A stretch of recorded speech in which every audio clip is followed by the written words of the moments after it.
हुक्मरानों का ख्याल है कि उन्होंने सियासी मुखालफीन को हर तरह से दबा लिया है, मगर ये सोशल मीडिया किसी भी तरह उनके काबू में नहीं आ रहा, जिसके लिए नित नई तदाबीर ज़ेर गौर है। ज़राए के मुताबिक सोशल मीडिया को काबू करने के लिए नई कोशिशों का आगाज़ हो गया, जिसके मुताबिक किसी भी शख्स के सोशल मीडिया अकाउंट के खिलाफ FIA साइबर क्राइम विंग की तरफ से एतराज़ उठाया जाएगा, उस पर बदअमनी फैलाने और कौमी बयानिए के खिलाफ पोस्ट करने का इल्ज़ाम लगाया जाएगा। ऐसे मुकदमात के लिए अलग से अदालतें बनाई जाएंगी, जहाँ चंद रोज़ के अंदर अकाउंट बंद करने का फैसला कर दिया जाएगा। हमारे दोस्त अदील राजा का कहना है कि आम तौर पर मुकदमात मुख्तलिफ शहरों में होंगे, जैसे लाहौर के किसी सारिफ का मुकदमा कोयटा की अदालत में दायर कर दिया जाएगा। जाहिर है लाहौर से कोयटा कौन जाएगा, यूँ सफाई का मौका दिए बगैर ये फैसले आएंगे, जिसकी एक कॉपी PTA को भिजवा दी जाएगी कि जो ये अकाउंट बंद कराने के लिए YouTube या X से रब्ता करेगी। हुक्मरानों को सबसे ज्यादा खौफ नाजरीन किससे है? वो है इमरान खान के ट्विटर अकाउंट से, जिसके खिलाफ नून लीग के बैरिस्टर ज़फरुल्लाह खान ने इस्लामाबाद हाई कोर्ट से रजू कर लिया। इस केस में यकीनी तौर पर जस्टिस डोगर साहब यही फैसला देंगे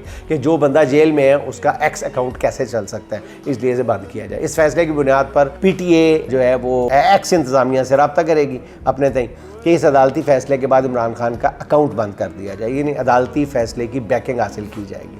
मुमकिन है जस्टिस डोगर ये फैसला भी दे दें कि इमरान खान की ट्वीट को रीट्वीट करने वाला भी कानून शिकनी का मुर्तकिब होगा, मगर मेरा बहुत मुखलिसाना हुक्मरानों को मशवरा है कि ये सोशल मीडिया इस वक्त आप देखें इन हालात में एक तरह से सेफ्टी वाल्व का काम कर रहा है, और ये वाल्व जो है ये अगर आप बंद कर देंगे तो फिर एकदम लावा फटेगा। बहरहाल अकल की बात यहाँ किसको समझ आती है, कम ही समझ आती है।